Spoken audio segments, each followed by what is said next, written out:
Hey, LinkedIn, and welcome back to Business Unusual. This is a live show where every weekday at noon, we are talking as a community about how the coronavirus is impacting the ways that we all work. I'm your host, Caroline Fairchild, editor-at-large at LinkedIn, coming to you from my home office here in New York City.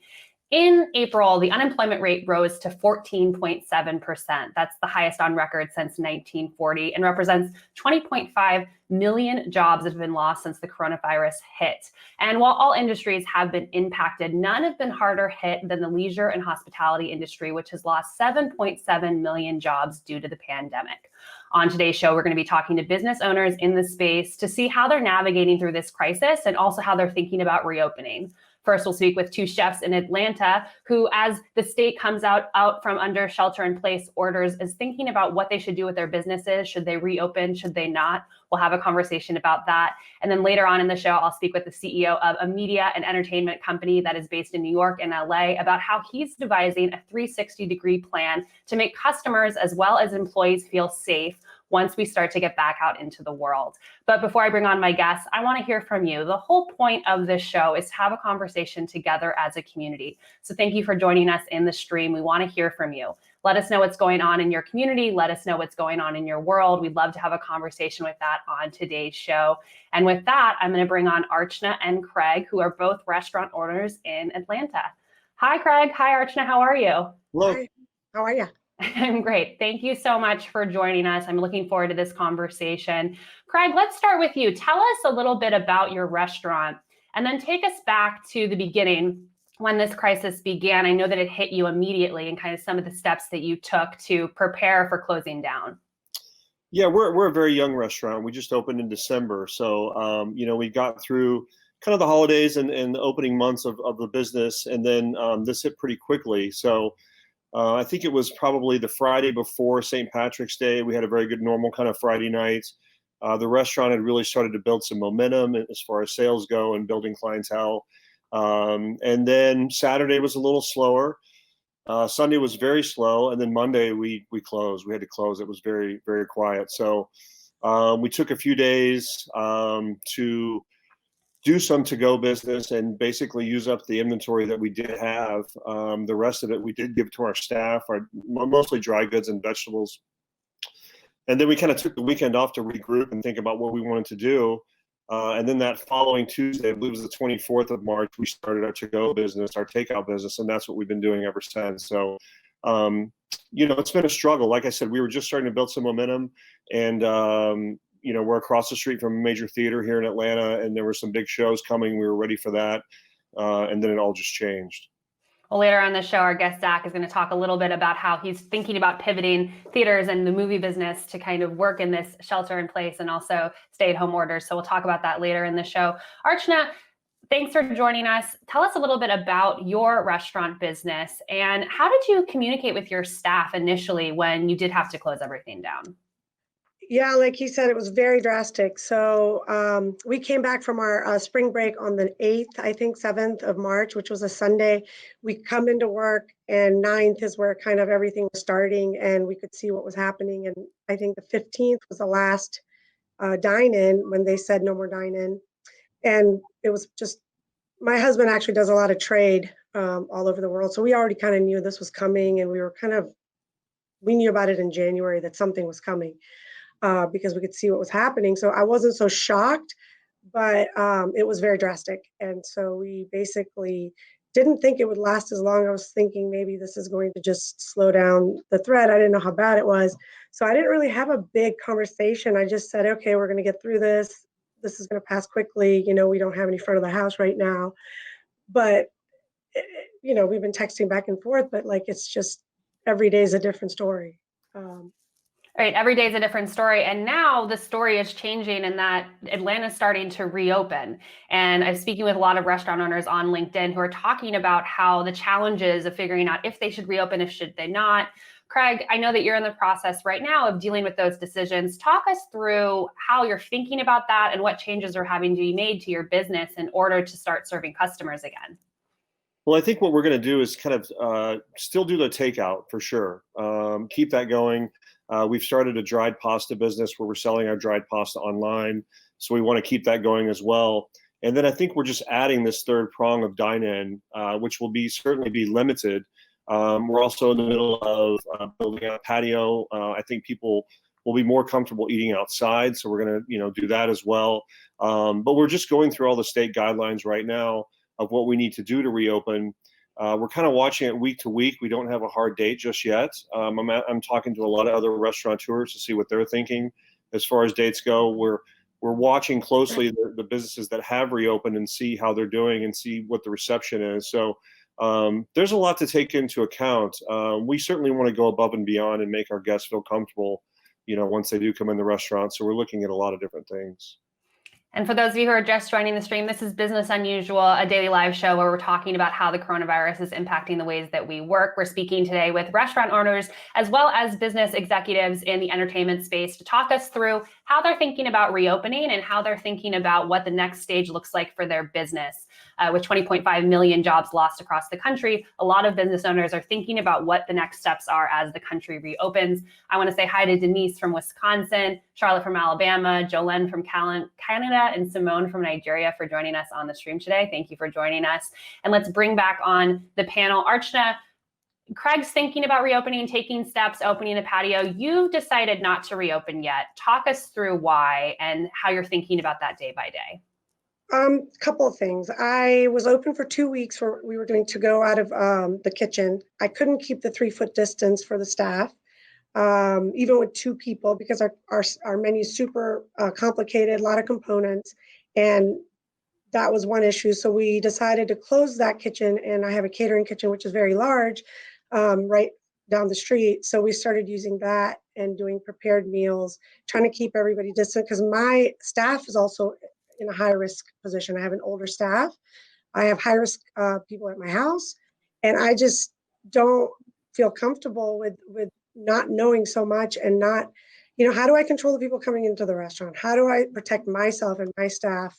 Even if I'm on top of my staff, how do I know, how do I control right now I'm working with core 6 people that have been with me from the 15th, and I haven't brought new people. I know where these people go. They're, in the same boat that I am. But how do I, as I grow, I'm getting busy with my to-go, but I'm scared to grow because I don't want to bring new people in because I don't have a rapid test to see if these people are okay to come in. Right.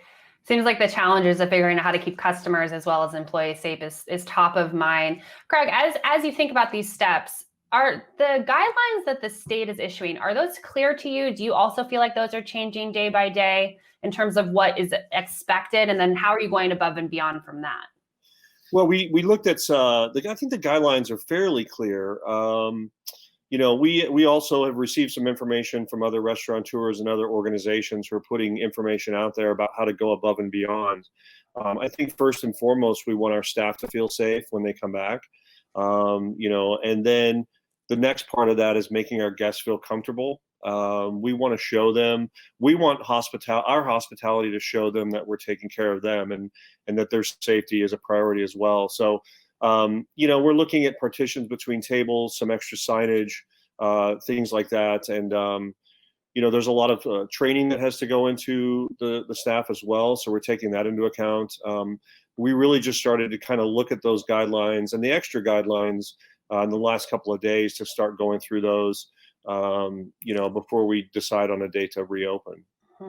And Archna, on your end, is there any specific development with the virus that you think will make you feel more comfortable reopening, or any guidelines issued by the state that would help your business start to allow customers in again?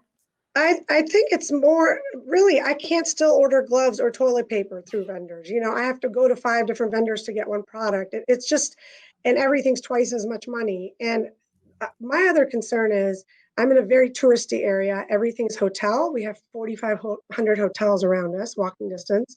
We've got all the financial center. No one's going to come back. They're going to work from home. So me opening, there's no way. I've done all the numbers. Even if I got free rent, it would be hard for me to make the numbers over there with the rent that I have and with the numbers I'm going to do. It just won't work for, if I was in a smaller location in Decatur or in like a neighborhood, I think that would be fine. I just don't think with 25% sales, I can do my numbers. There's just no way.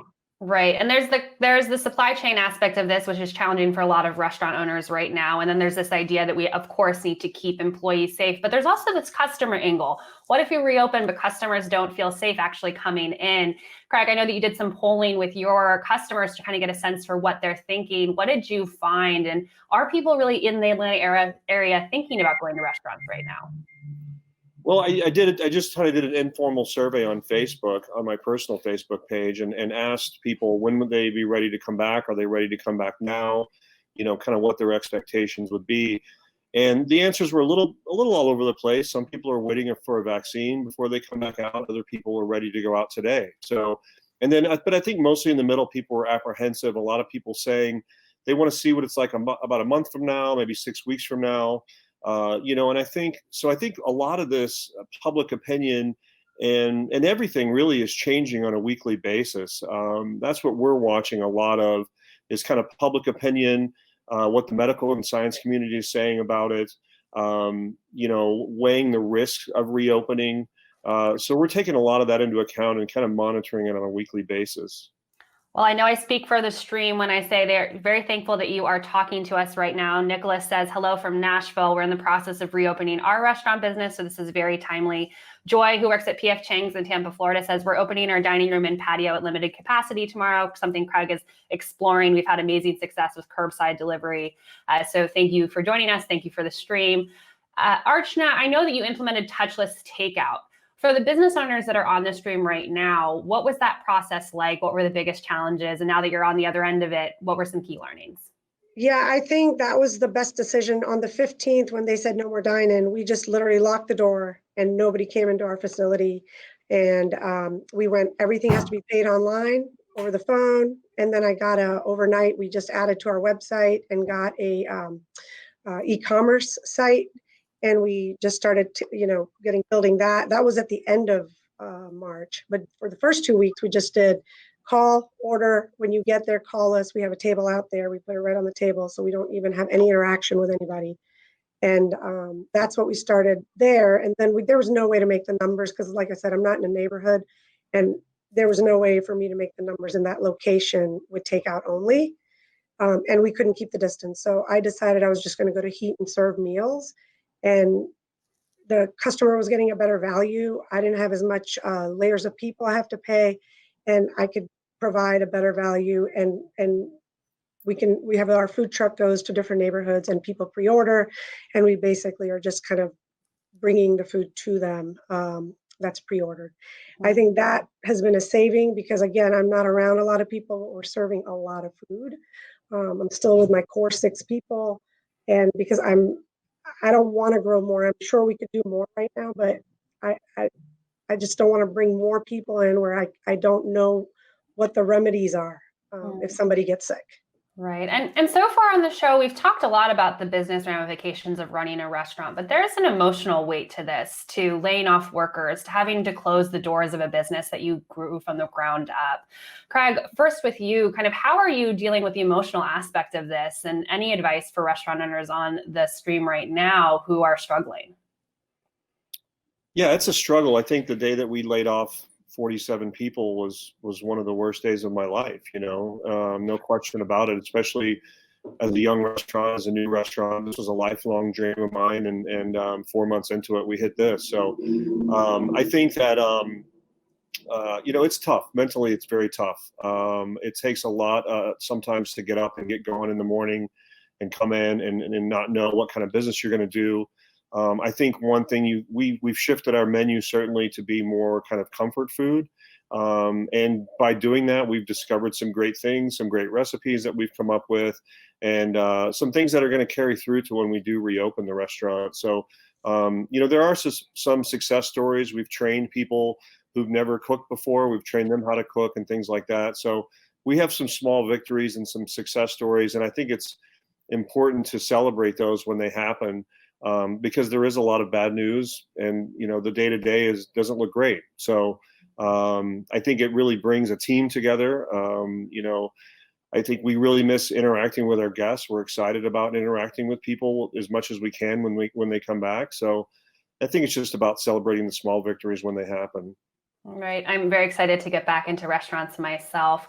Archna, how are you hanging in there in terms of just the mental weight of this pandemic in your business? Lots of really scary, weird dreams, like really vivid, crazy dreams. Like, I don't know if anybody else is having those, but and they're always about either work or COVID. Like, I don't know, they're just crazy dreams. But I just want my parents to stay safe. My daughter has asthma. I just want to get through this because there's so much money lost. I can't even think about it because there's nothing I can do about it. My caterings for the rest of the year stopped. I mean, in one day, the masters, the food truck events, the festivals, everything in one day just stopped.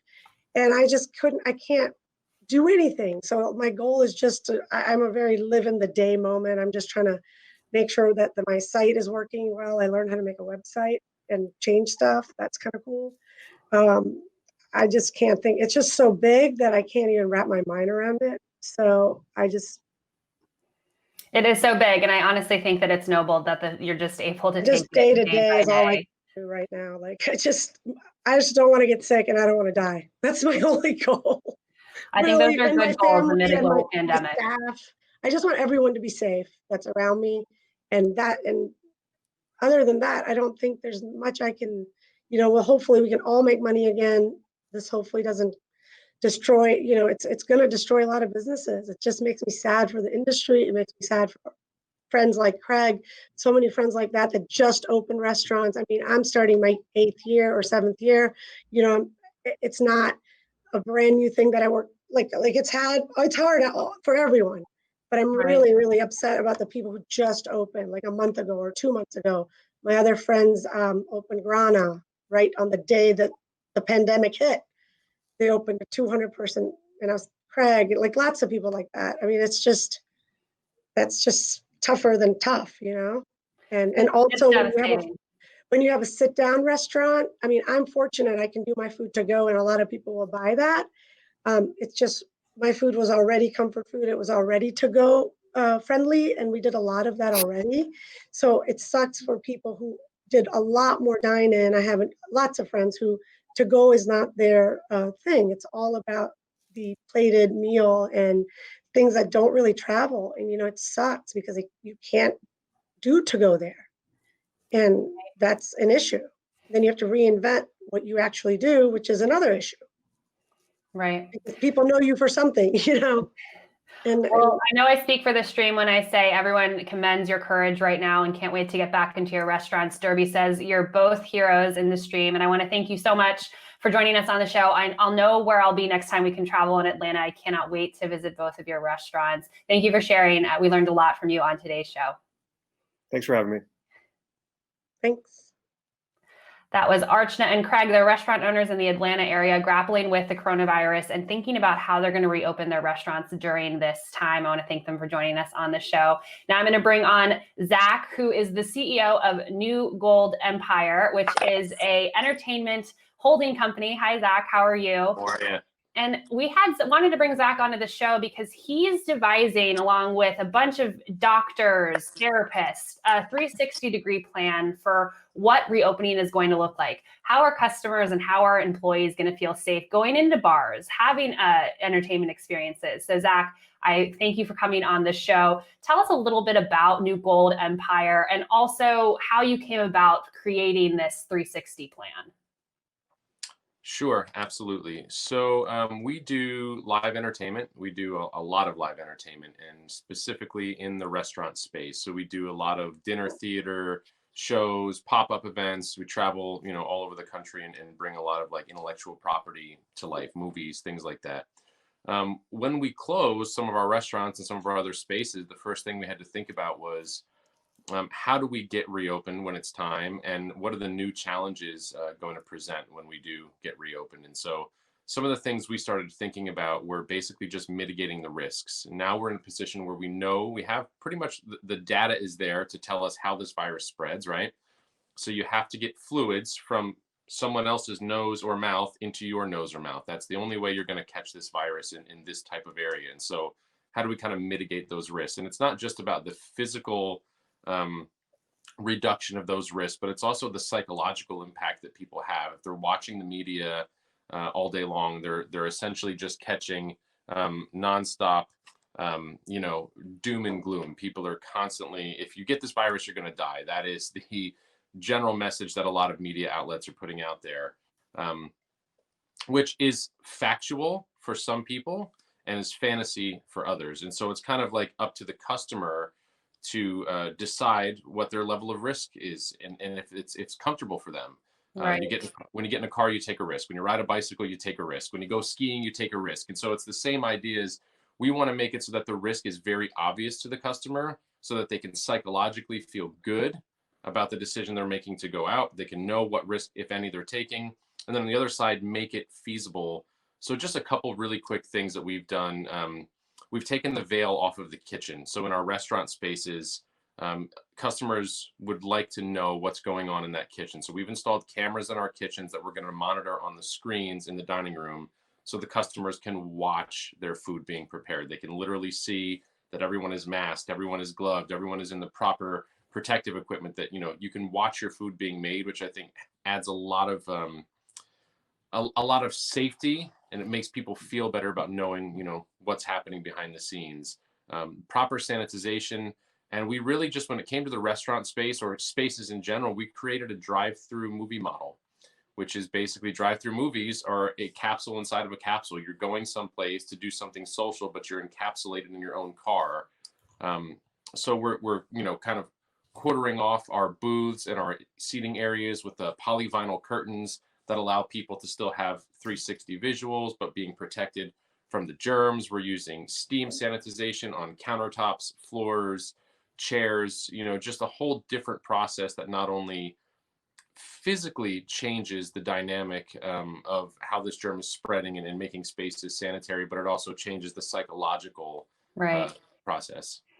And I'm sure you're talking to a lot of business owners in the space, whether it's bars, restaurants, dinner, theater, who are having to make these decisions. What are the biggest challenges that they're facing and pivoting amid this pandemic, where things are changing all the time and we don't even actually know when in New York or LA, say, things are going to reopen? So, this is a time for ingenuity. This is a time that right now seems terrible, and it seems like it's going to be really bad for a lot of people. But for people who are thinking outside of the box, this is going to be one of the biggest, most explosive times for growth ever, because a lot of the things that we're pivoting to, a lot of those things are going to be things that last forever now. We have to accept the fact that the world is never going to be exactly how it was before this. It doesn't mean that we won't go back to a time when masks and gloves aren't required. It just means that everything is going to be a little different after, just like everything was different after the Great Depression, everything was different after World War II, everything was different after Vietnam, after September 11th. Things will be different. So if you're leading in this time, you're going to win. And so the people inside of our industries know it the best.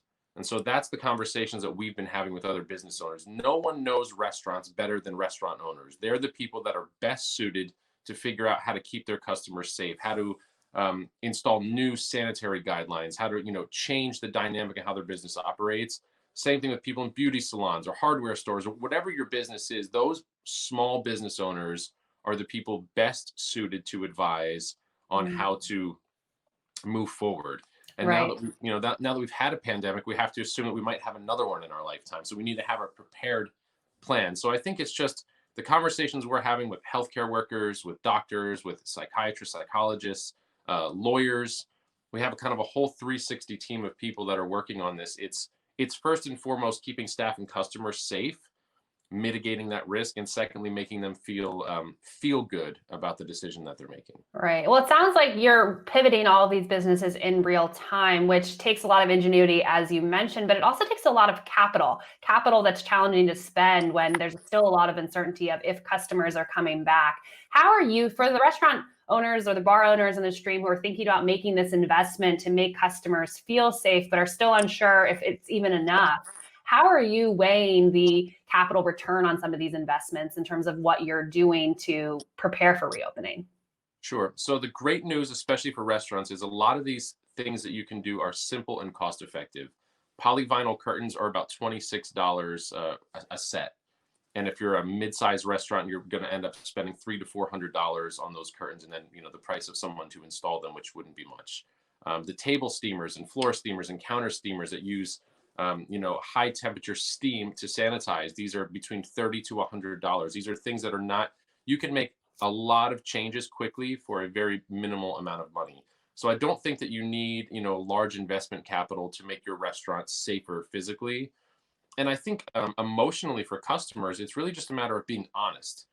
If I personally, as a business owner, don't feel comfortable going out and doing any one of the jobs in my businesses, then I won't ask my staff to do those jobs. So if you're in a position where you honestly, like Archna said earlier, she just doesn't feel comfortable. If you're in that position, don't open your business. The only thing, if you've survived this shelter in place and you've gotten this far, the one thing that will certainly put the nail in your coffin is if you open and screw it up. If you open your restaurant back up and get a bunch of people sick or do the wrong thing, you're definitely not going to survive that. So you have to follow your own judgment. When you feel that it's safe and you're in line with the science and what your local government is telling you to do, then you should reopen and express that to your customers. Show them, use your social media platforms, use LinkedIn, use Facebook, use Instagram to tell your customers exactly what you're doing. Don't make it this broad, generic, well, we're going to use hand. Make it specific. This is what we're doing. Putting cameras in our kitchen so you can watch your food being made. We're sanitizing between each table. We've installed safety curtains around our tables that allow you to still experience the restaurant, but being, safe from sneezes and coughs. We have hand sanitizing stations here, and here. I mean, really, I would say every business owner should make a detailed plan of exactly what they're doing and then share that plan with their customers. And I'm seeing a lot of restaurant owners in the stream right now making those plans in real time. And members really do love your ideas. Linda says, Zach, great plan, very innovative to keep customers and employees safe. Julie says she's sharing ideas like touchless payment options. Jonathan says restaurants with glass between kitchens and dining rooms may be a reassuring interior design feature. And Georgiana says, great idea to share the kitchen as food is cooked. So thank you for sharing these ideas in real time. Sure. Before I let you go, I want to ask you a question from the stream here. Derby wants to know, what is the future of the restaurant business? If you were to say how this pandemic is going to impact both, I would say bars, because I know you operate bars as well. How is this going to look different long-term? What are you thinking? So I think if you want to know what's going to happen to the food and beverage space and the live entertainment space, look at the airlines post September 11th. That's a great way to look at our history and see we're flying more commercial flights now than we've ever flown in history. I mean, not currently, but up in, before this pandemic, after post September 11th, things had to change. Rules had to change about how you flew. Security measures had to strike down, but it certainly didn't stop us from operating, millions and millions of flights. So I think the restaurant industry is the same way. We're going to go through a period of time when this pandemic is active, where we're going to have to put a lot more effort into keeping customers safe and comfortable. But post this, I believe that the restaurant industry will thrive because people will always want to go out to eat. They'll always want to go out to be entertained. And if anything, at the backside of this, when it's all said and done, we're going to have cleaner, safer spaces to enjoy food and beverage in. Well, I think that is a perspective that a lot of people on the stream really want to hear right now. So Zach, thank you so much for joining us and thanks for all your insights. Thank you very much. Appreciate it. Thank you, guys. All right, that is it for Business Unusual. Today, we were talking about how the restaurant and bar and entertainment industries have been heavily impacted by the coronavirus. We heard from 2 chefs as well as an executive in the entertainment space, talking us through their plans for reopening. I want to thank all the restaurant owners and workers who joined us in the stream today. It was great to hear from you as well. This is Business Unusual, a daily live show where we're talking with you about how the coronavirus is impacting the ways that we all work. Tomorrow, my colleague Andrew Seaman will be joining you at noon here on the LinkedIn editors page to talk about what to do after a layoff. He'll speak with a business expert as well as a mental health coach to walk you through that. So be sure not to join us again here noon tomorrow. I'm Caroline Fairchild. Thank you so much.